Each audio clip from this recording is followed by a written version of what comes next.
Olá pessoal, tudo bem? Estamos aqui para mais um vídeo. A pedidos, né? Vou falar um pouquinho mais sobre a questão da dependência química, que é o meu trabalho aí, que já estou desde a minha época de estagiário na faculdade. Então, eu vou falar um pouco com vocês sobre a diferença entre o usuário recreativo e o dependente químico, né? Que existe uma diferença, né? Pedir desculpa que vocês vão ver minha articulação um pouco prejudicada, que eu fiz uma cirurgia para implante dentário, então estou falando com meio desarticulado, mas tudo bem, dá para entender. Bom, então retomando, né? Existe uma diferença entre o usuário recreativo e o dependente químico, né? Nem toda pessoa que chega a experimentar a droga vai necessariamente se tornar um dependente químico. Haja vista que muitos de nós temos hábito de tomar um chopinho, uma cervejinha de final de semana, um vinhozinho, né? Nem por isso a gente se tornou alcoolista ou dependente químico, né? Então, assim, que diferenças são essas que fazem com que a gente veja um parâmetro diferente entre o usuário recreativo e o dependente químico, né? Eu sempre brinco com os meus pacientes, né? Principalmente os do álcool. Falo, olha, ninguém aqui nasceu tomando cachaça na mamadeira, né? Então, vocês não iniciaram a vida de vocês desde sempre tomando bebida alcoólica, né?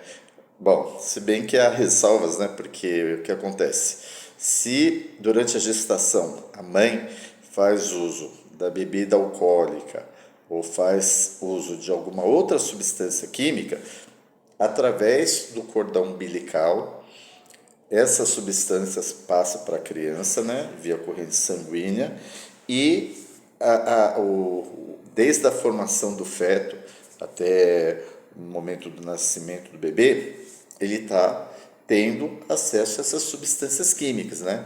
Então isso pode acarretar em má formação dos órgãos, pode acarretar na própria morte do bebê e, na melhor das hipóteses, né, a gravidez indo até o fim, o bebê nascendo, ele vai nascer dependente químico e já pode apresentar síndrome de abstinência já quando nasce, né? Então é extremamente complicado, né? Quando tem uma mãe que está em gestação e está fazendo uso da substância, até melhor que ela se interne para desintoxicação, porque realmente o bebê vai sofrer sequelas que vai ter que lidar aí ao longo da vida, né?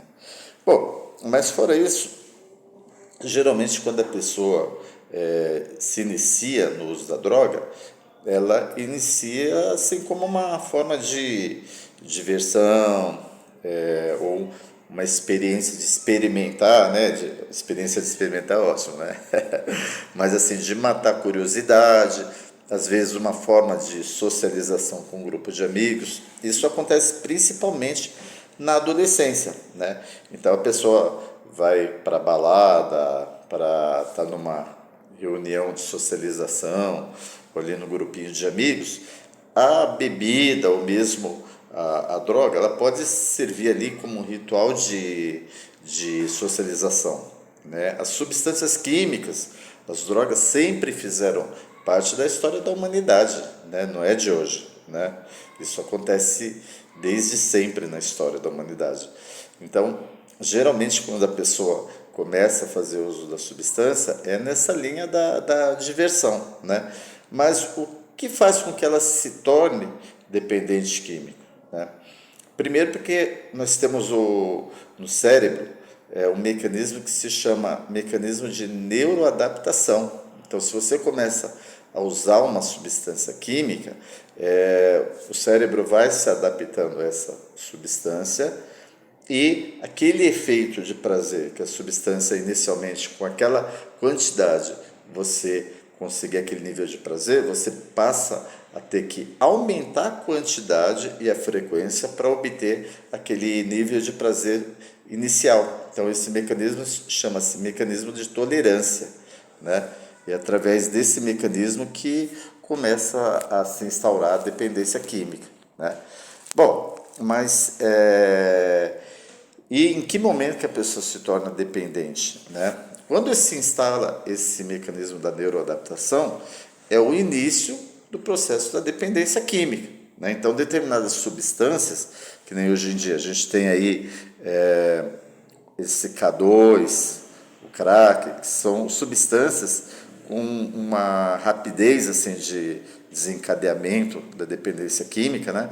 A heroína, por exemplo, que é uma das mais perigosas, que já nos primeiros usos você já pode desenvolver a dependência química, né? E a dependência química tem esse aspecto que é orgânico, né? Ou seja, o sujeito ele passa a necessitar da droga e quando ele não tem acesso à droga, ele tem sintomas da síndrome de abstinência, que são os sintomas que o organismo emite pela falta da substância. Então, o exemplo clássico é o alcoolista, acorda de manhã já batendo pandeiro, né? Então, se ele vai procurar um emprego, vai ter que preencher uma ficha, né? Isso antigamente, né? Hoje em dia se faz isso virtual, mas quando se tinha que preencher uma ficha do camarada e ela, não, peraí, eu não posso assinar isso agora, só um minutinho que eu preciso ir no banheiro. Ele ia correndo, ia lá no bar, tomava uma, daí passava a tremedeira, ele conseguia assinar. Por quê?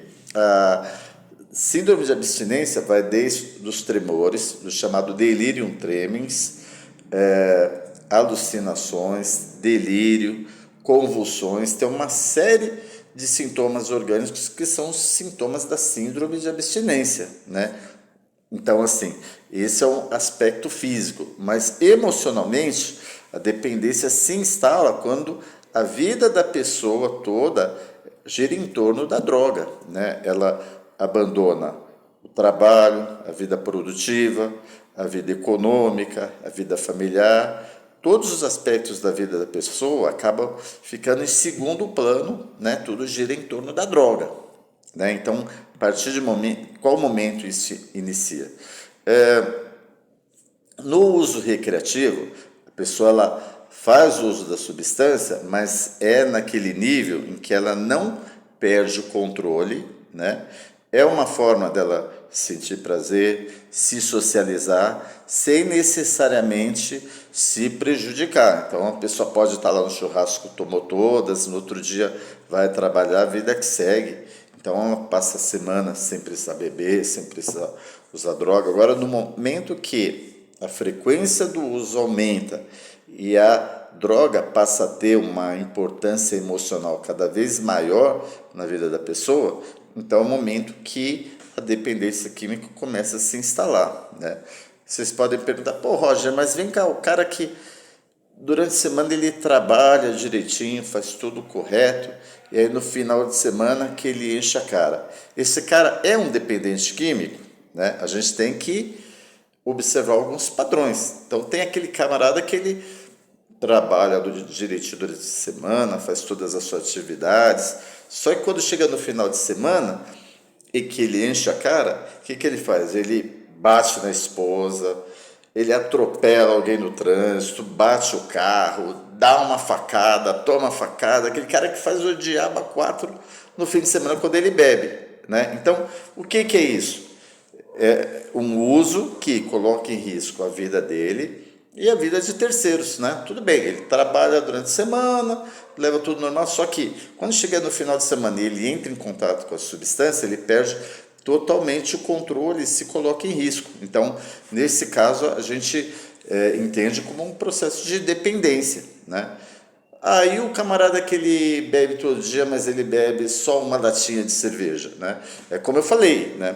A dependência, ela é definida pela frequência e quantidade da substância que ele usa, né? E assim, se você começa a beber diariamente, o seu organismo, o seu cérebro começa a fazer aquele mecanismo da neuroadaptação, né? Então, se todos os dias o camarada ele não consegue ficar um dia sem beber, e se ele ficar, ele começa a ter a ansiedade, passa mal, fica super angustiado, então isso é um dos parâmetros que a dependência está se instalando.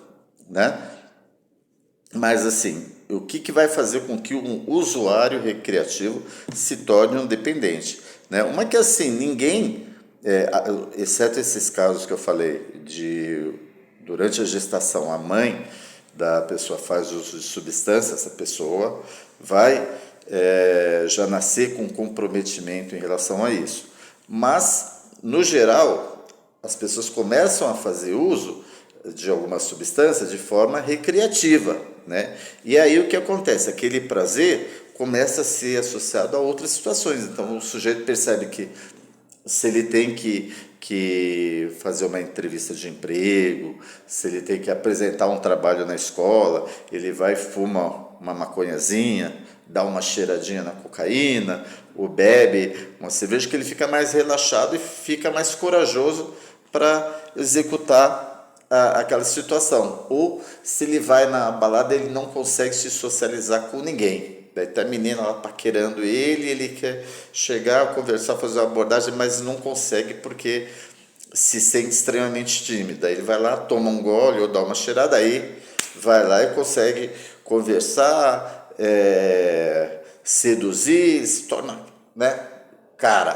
corajoso, faz tudo que der na mente. Então, quando a pessoa percebe que emocionalmente ela adquire algumas sensações, como alívio da insegurança, alívio da timidez, essas situações elas se tornam associadas com o uso da substância. Então, ou seja, se eu uso a substância, eu fico mais sociável, fico mais alegre, fico mais feliz. Então, essa sensação predomina, ou seja, a droga está me trazendo um bem-estar. Então, é aquele período que a gente chama de lua de mel, né? A lua de mel com a droga, que para o sujeito tudo ali está beleza, ele vive a vida dele, está muito bem com a droga e a vida que segue.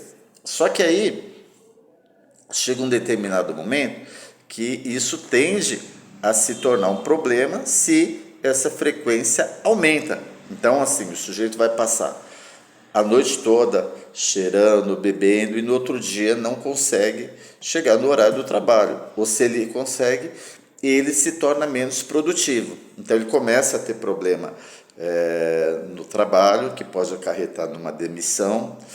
Ele utiliza todos os recursos, o salário, tudo que ele ganha vai para a droga. Então começa a faltar o dinheiro para o leite das crianças, começa a faltar dinheiro para pagar o aluguel, para o remédio. Então os recursos dele vão sendo direcionados para a droga. E aí o que acontece? Se ele é casado, isso inevitavelmente vai levar a uma separação, até porque a relação começa a se desgastar, né? Porque o camarada dele fica mais ausente de casa, ele não dá atenção, nem carinho nem para os filhos, nem para a esposa, brigas são frequentes, os filhos não conseguem chegar perto dele porque ele está cheirando a cachaça, ou então se ele é cocainômano ele vai vir doidão, achar que estão perseguindo ele, que a polícia está atrás dele. Então a droga começa a ser um problema familiar também. Então em algum momento a família tende a se desfazer. E aí o camarada, sem apoio da família, sem recursos financeiros, sem emprego, então ele vai se consumindo cada vez mais na droga, aí perde a casa, aí vai se tornar morador de rua, a saúde se debilita. Então essa massa de pacientes nessa situação de exclusão é o que a gente encontra. Na Cracolândia está cheio, você vai ver pessoas que foram advogados, foram médicos, que já tiveram profissões e condições econômicas e profissionais ótimas e perderam tudo para a droga, né? Então, a dependência, ela começa a acarretar diversos problemas que viram uma bola de neve, né? Mas é todo usuário recreativo que vai se tornar dependente químico? Não.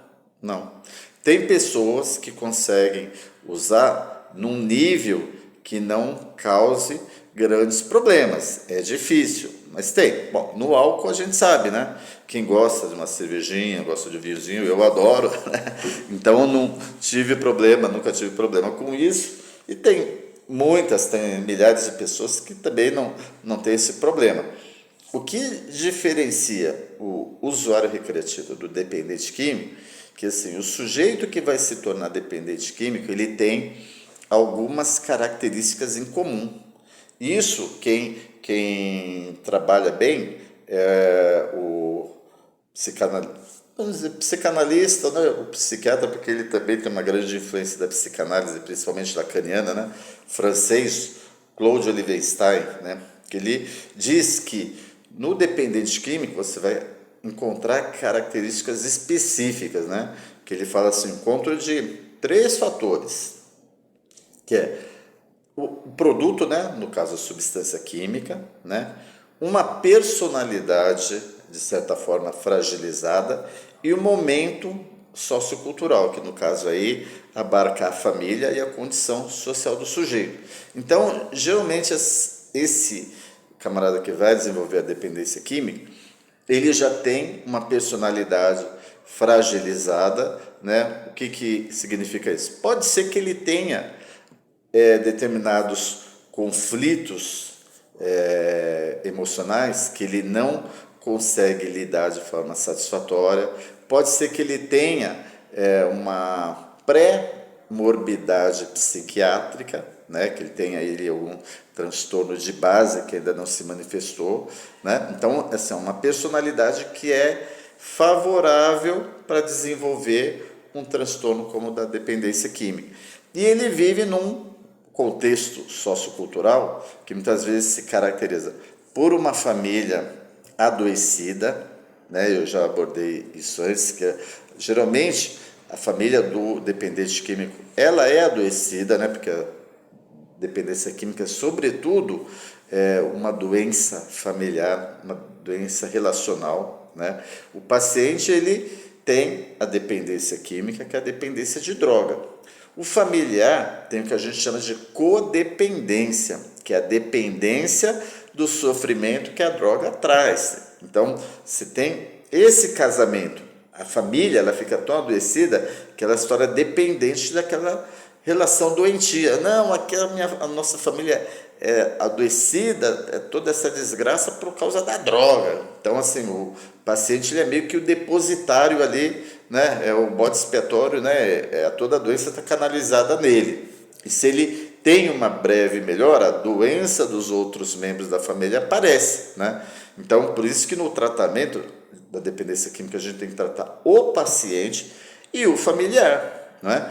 Então, o dependente químico, ele tem características que vão favorecer o desenvolvimento da dependência química. Isso vai desde a estrutura da personalidade até o desenvolvimento desses conflitos que o sujeito não conseguiu trabalhar ao longo da vida, né?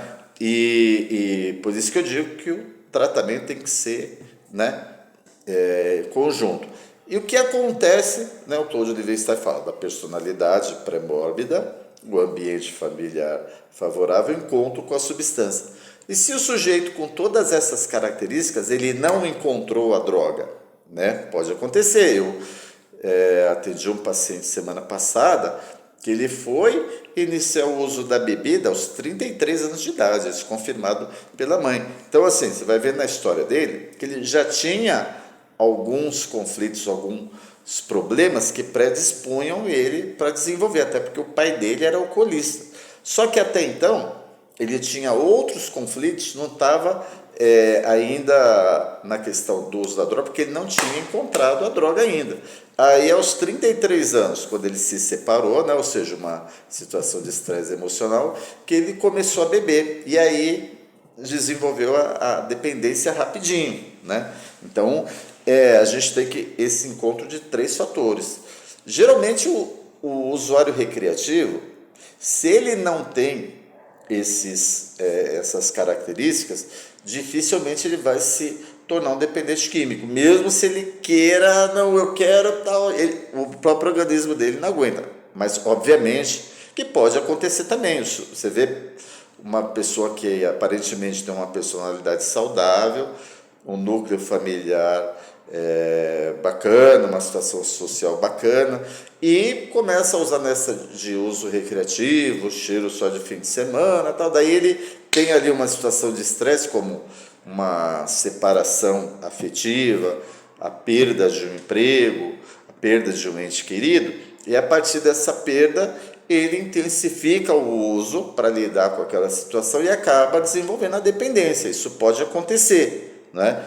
Mas via de regra, o camarada que desenvolve a dependência química é quem tem esses marcadores. Mas como eu falei, não é nada rígido nem estanque. O sujeito que você acha que nunca poderia desenvolver, pode desenvolver, e o cara que até os 50 anos nunca teve uso, de repente ali acontece alguma coisa, ele começa a usar esse toxicodependente, isso também pode acontecer. Mas assim, o importante é marcar que geralmente a pessoa que vai desenvolver a dependência química já tem essa tendência. Então, quando você faz a anamnese, ou seja, levanta o histórico da pessoa, você vê ali diversas situações que são potencializadores do desenvolvimento da substância. Então, um desses fatores assim, muito forte também é o meio social que a pessoa vive. Se ela mora ali numa comunidade que do lado da casa dela é a biqueira, na frente da casa dela é o bar que o pai dela enche a cara todo dia. Então ele cresce ali.